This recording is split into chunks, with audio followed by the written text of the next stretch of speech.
Making headlines tonight, dramatic collapse, poor bowling, puts Windies one down. Referee proud and honoured to have helped Maradona. And World 100-metre champ appeals ban. Good evening and welcome to the major ZDK Sports Edition for Friday, November 27, 2020. I am your presenter, Terry Laraji, and now for the details. We begin tonight bowling off with cricket. A dramatic batting collapse and poor bowling were at the root of the West Indies' 5-wicket loss to New Zealand in the opening encounter of their 3-match T20 International Series in Auckland on Friday. After being sent in, the Windies raced to 58 without loss off the first 19 balls before fast bowlers Lockie Ferguson and Tim Southee opened the floodgates, the Windies losing 5 wickets for just 1 run to slump to 59 for 5. Windies white ball captain Kieron Pollard was then joined by Fabian Allen, taking the score to 96 for 5 off 10 overs when the third and final rain delay reduced the game to 16 overs aside. Pollard and Allen added 84 for the 6th wicket before Pollard continued, taking advantage of the short boundaries on a quick pitch to take the Windies to a challenging total of 180. Chasing a revised target of 176 to win under the Duckworth-Lewis-Stern method, New Zealand lost early wickets but maintained a high run rate to need 114 off the last 10 overs. Debutant Devon Conway combined with Jimmy Neesham to take the attack back to the visitors as the Windies bowlers wilted under the pressure. Kemo Paul bowled 5 no-balls while conceding 39 runs from 3 overs, while Kesrick Williams served up a steady diet of half volleys, going for 33 runs in 2 overs. And add that to Fabian Allen yielding 32 runs from his 2 overs, and the New Zealanders raced to a comfortable victory with 4 balls to spare. Scores: New Zealand 179 for 5 off 15.2 overs, Neesham 48 not out, Conway 41, Thomas 2 for 23. Beat West Indies 180 for 7, Pollard 75 not out, Fletcher 34, Ferguson 5 for 21, Southee 2 for 22 by 5 wickets under the Duckworth-Lewis-Stern method. Speaking after the match, Windies captain Pollard had no hesitation in blaming the indisciplined bowling for the loss. International cricket, know which way look at it, 5-6 no balls, high full tosses. I think that's very, very disciplined, on our behalf. Again, the wicket, when you hit the ball into the pitch, you got a bit of assistance, for good length. And I didn't think we'd use, the pitch, too well. So again, a quick turnaround, for us, not much to go back and, try to practice on. But again, it's about mental, toughness and, coming back stronger. Pollard thought the Windies should have taken the game a lot deeper.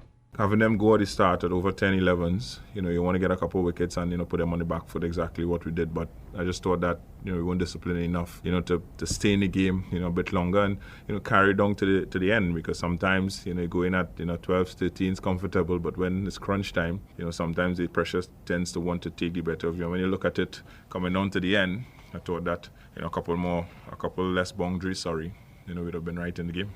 However, Pollard, on the back of his career-best international score, has backed his team to rebound. The ribs are fine. You guys battered and bruised me today. That's fine. But I'm here for the fight. If it's one thing, I'm not going to back down. See, Lockie just walked in, so yeah. He bowled, pretty well today. Magnificent spell, by him. Put us on the back foot. We got off to a flyer. So, again, these things happen in cricket. Losing a couple of wickets in that, in that sort of momentum definitely wasn't, what we were actually looking for at that point in time. I just want them, to be consistent, ask for some consistency. I just thought, again, being a visiting team, some things you expect. So, again, we continue to fight. We will continue for the fight and, hopefully, the fight, we get over the line in the next game and we set up our third match, in the final game. Kieron Pollard. New Zealand leads the 3-match series 1-0. The second match bowls off at 9 p.m. Eastern Caribbean time on Saturday night. The West Indies team continued to show their support in the fight against racism and injustice with the Black Lives Matter logo on their playing kits, this time on the new maroon and yellow T20 International playing shirts. Additionally, they also took a knee and raised their fists ahead of the start of the series in New Zealand. The New Zealand team also performed the gesture of kneeling alongside the West Indies team.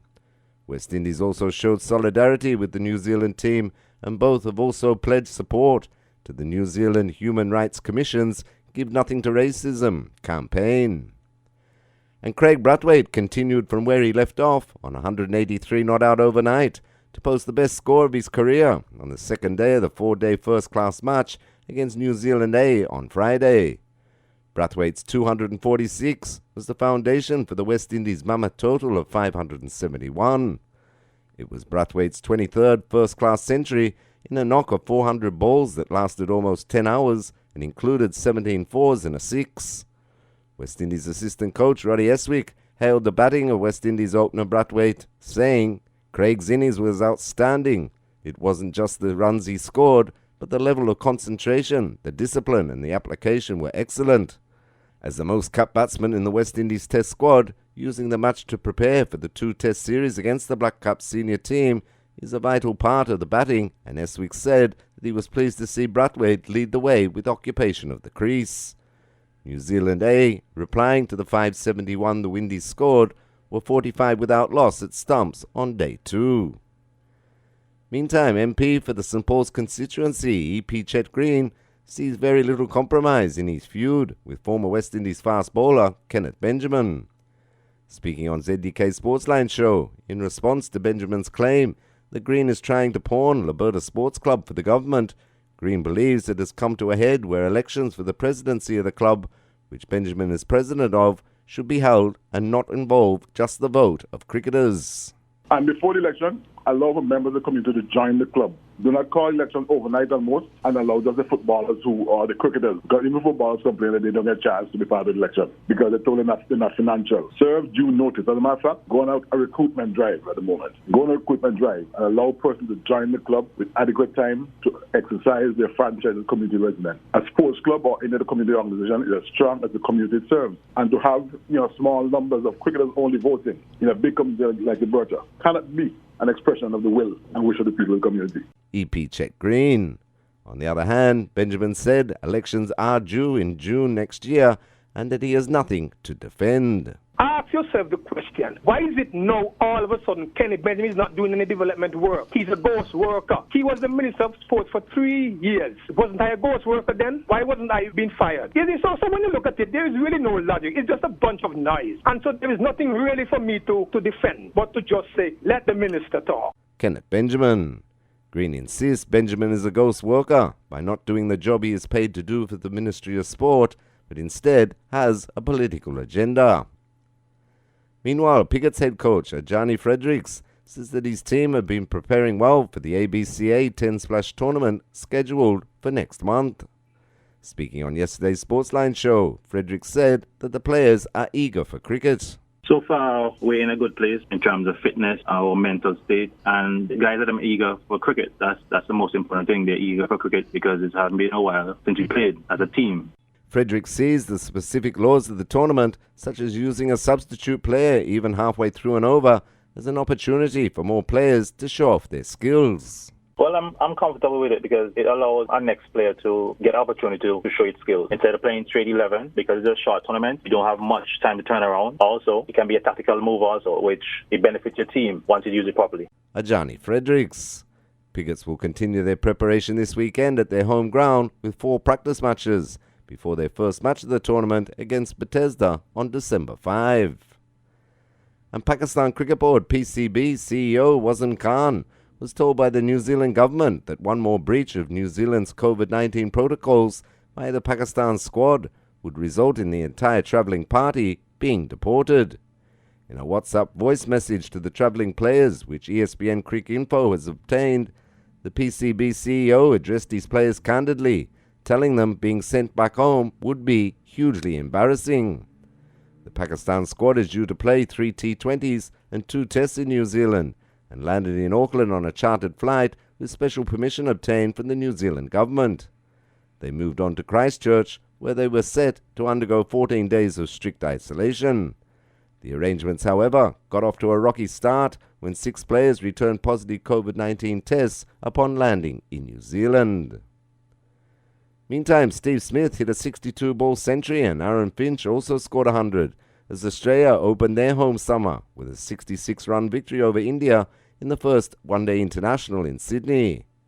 Scores: Australia 374 for 6, Finch 114, Smith 105, Shami 3 for 59. India 308 for 8, Pandya 90, Dhawan 74, Zampa 4 for 54, Hazelwood 3 for 55. Australia leads the 3-match series 1-0. The next match bowls off on Saturday.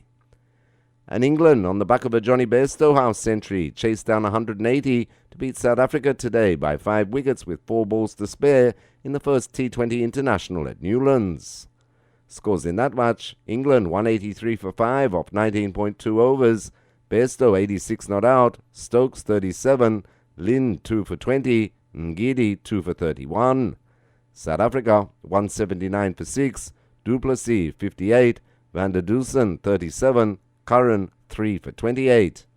England leads the 3-match series 1-0. The second match bowls off on Sunday. Meanwhile, England's one-day international series against the Netherlands has been postponed until May 2022 due to ongoing uncertainty regarding the COVID-19 pandemic. England were due to make their first tour to the Netherlands in May 2021 and play 350 overs matches as part of the ICC Men's Cricket World Cup Super League.